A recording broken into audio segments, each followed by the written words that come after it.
Eu sou o Patrick, agora eu vou Patrick Araújo, né? Da turma 11 da disciplina de Sistemas Distribuídos da UFO. Agora eu vou explicar um pouco sobre o primeiro trabalho prático da disciplina, né? Que envolve Docker e OpenSSL. Primeiro, né? Seguindo as instruções lá do início do documento, eu abri uma máquina virtual no Docker, né? Com uma imagem do Ubuntu já lá, que eles me disponibilizam, usando o Docker Run. Dentro dessa máquina eu já instalei o GCC, já instalei o Vim e seguindo os passo a passo do próprio site, também instalei o OpenSSL. Nessa imagem também eu criei uma pasta chamada Patrick Docker, dentro dela criei uma pasta Apache e dentro dessa pasta Apache eu criei um documento chamado Dockerfile com as especificações que o professor passou para mais tarde poder buildar a imagem.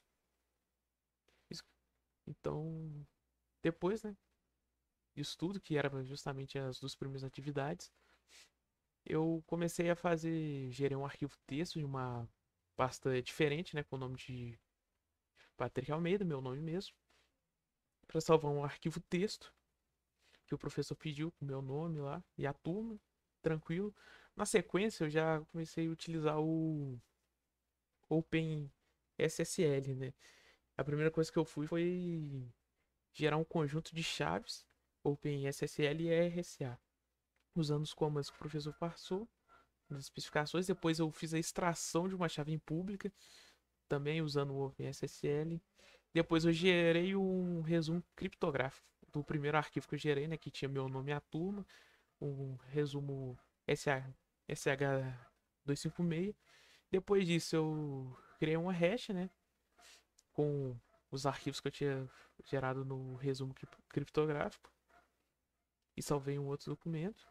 Depois eu descriptografei a, os arquivos que eu fiz na questão 6, né, que foi a que eu criei o resumo criptográfico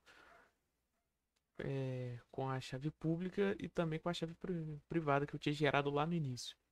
Depois disso tudo, um comando build que o professor deixou disponibilizado, eu não consegui criar a imagem e subir ela pro Docker Hub. Então eu usei o commit, instalei o Nginx dentro da máquina, usei o Docker Container Commit, depois o Docker Container Push para subir a máquina e ficar tudo certinho.